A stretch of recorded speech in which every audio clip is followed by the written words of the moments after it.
Hello everyone, myself V.V.Gopala, Assistant Professor, Department of Computer Applications, Aditya University. Okay, today I am going to tell you about File Transfer Protocol, which is shortly called as FTP.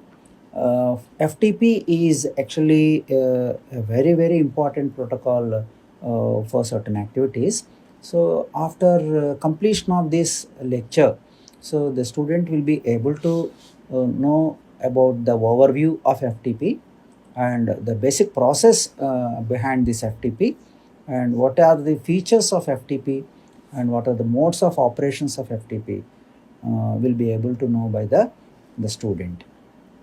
So let us start with the first one, that is called what is the overview of FTP. That means for what reason this FTP is actually designed. So what is the purpose of that? This FTP meant, the full form is called as a file transfer protocol. So it is actually a standard application layer protocol.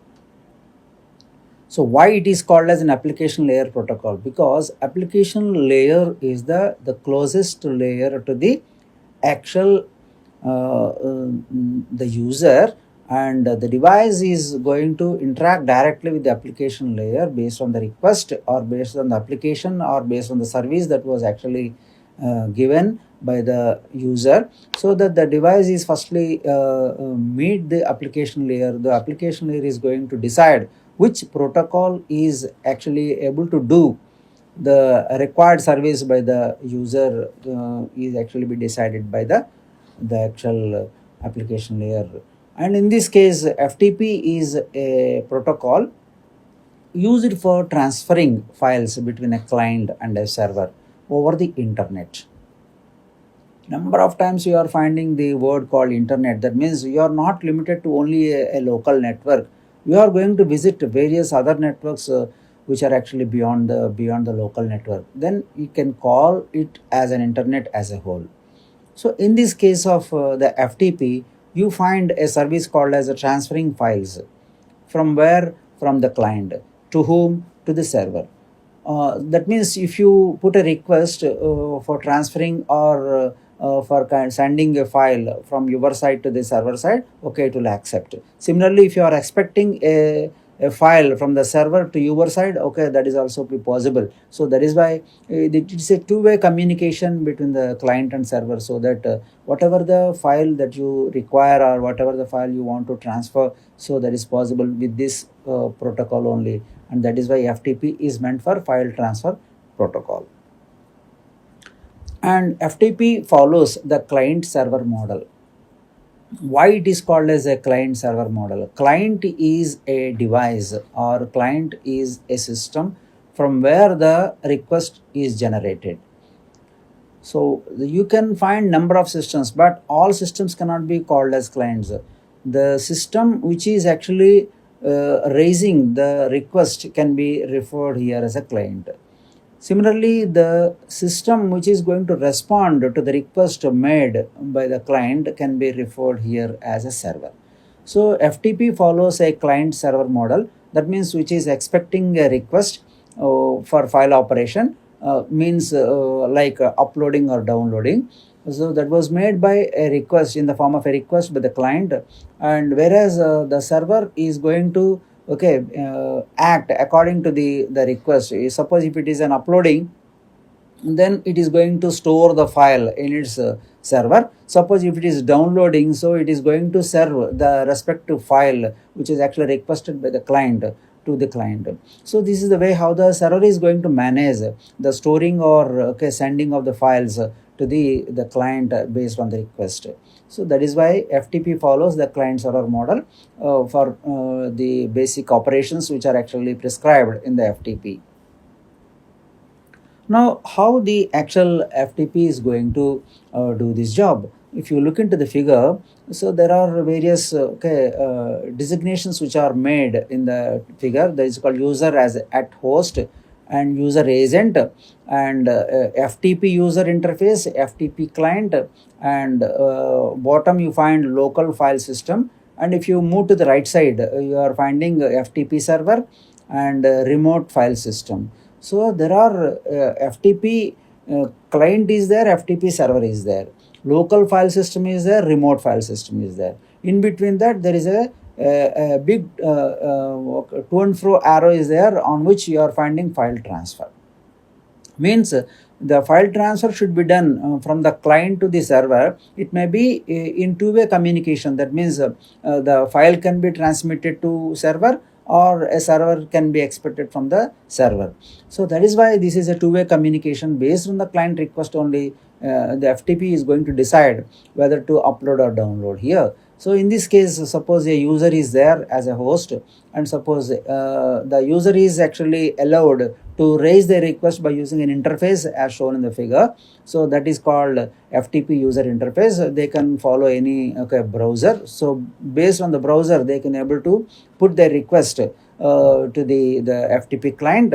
The FTP client can able to understand whether it is available in the local file system, or whether the respective file that is requested by the user at a host is not available at the local file system. Then it has to meet the FTP server which is in a remote area, or which is in a remote place, so that the request will be carried to the file, the FTP server.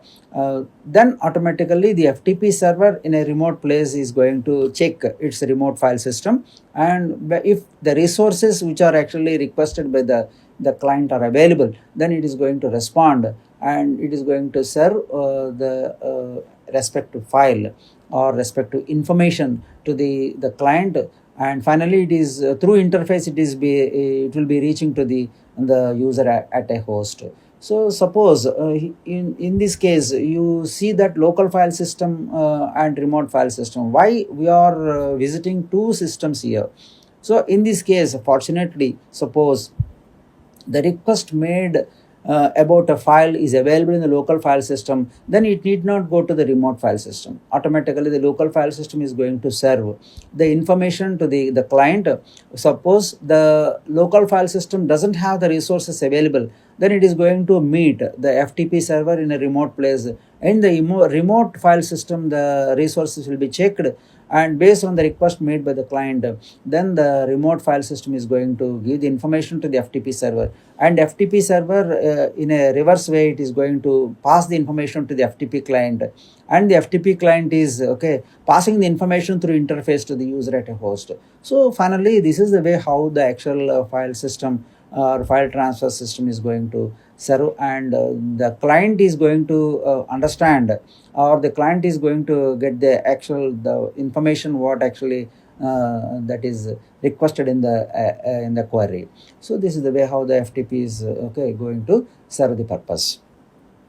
And next is, what are the features of FTP other than the file transfer, what it can do. Suppose it is going to do uploading and downloading, what else it can able to do. So it is also meant for authentication. That means it will not serve unless you are authorized. It will not upload or download any information unless you are authorized. So that is why it is called as the authentication aspect. So here in this case of FTP, so it will not blindly serve the information what that is made in the request. So it is going to see whether you are authorized or not. Based on that only it is going to serve the information by using the credentials called username and passwords. Once you are satisfying the credentials, then only you will be served. Otherwise, so you will not be getting the information even if you put any request here. So in this, the other thing is called, what are the types of or modes of operations that are available in this FTP. Basically there are three modes of operations available. One is called active mode of FTP operation. So here in this case, the clients open a port and listen. What do you mean by that? The client is going to put a request, and it is going to wait for the response from some server here. Here in this active mode, the request made by client will be taken up by some server, and it is going to serve the information in a reverse way, and finally it may reach to the client based on the request. But here some problem is there in this active mode of FTP. So what is that? Suppose in this active mode of operation, suppose the client that is actually making some request, suppose he is actually covered under a firewall, then the server cannot serve the information to the client side, because it may not meet the requirements as the firewall is going to ask you about the credentials. But because the server may not have the credentials to meet the client, so it will fail to meet the client, and it cannot serve the information which is actually made by the client. So active mode is good, but suppose the client is under firewall, then the server may not be able to give the information what that is actually required by the client. So this is a problem if you see in this case of active mode of operation. Then how to go for an alternative? Suppose if you find, then another way of operation is passive mode of FTP. In this, the client initiates both the control connection and the data connection. Here the client put a request for any kind of a query or any requirement. Here the request will be carried to the respective server, and the server is going to serve the client. But what are the necessary credentials that are be required in this? Automatically the client is going to provide that, so that the server will not find any problem to meet the client, so that the client request will be carried to the server, and the server can able to meet the respective client. It need not bother about the actual the credentials, because client is going to take care of all these things in a friendly way, so that it is better than the active mode of FTP operation. Okay, so this is the way how the active mode and passive mode of FTP operations are varied. And there is one more common kind of an FTP operation that is identified here, that is anonymous FTP. In this, the users are free to connect to any system, any server without any kind of authentication, so that like a public kind of file sharing, you can visualize. And in this case of anonymous FTP, the users can contact to any server without any authentication, and they can get the respective information from the files of information from the servers by getting the sharing of files from the public system. So this is the way anonymous FTP is more and more friendly, more and more open system, where the client can put a request, whereas the server can able to serve without any kind of problem or without any authentication here. So this is the way how the anonymous FTP is going to serve the actual file transfer in between the client and server. So that is for today. And I hope that after completion of this, a student is familiar about the overview of FTP and what is the basic structure of FTP. Also you are well versed, and also the features of FTP. So what are the features, what it can do finally, and finally the modes of operations are also be seen in this case of the FTP. That means 3 modes of operations are there: active mode, passive mode, and anonymous mode of operations are there. And you know what are the differences between all these 3 types of modes of operations. So that's all for today. Thank you very much.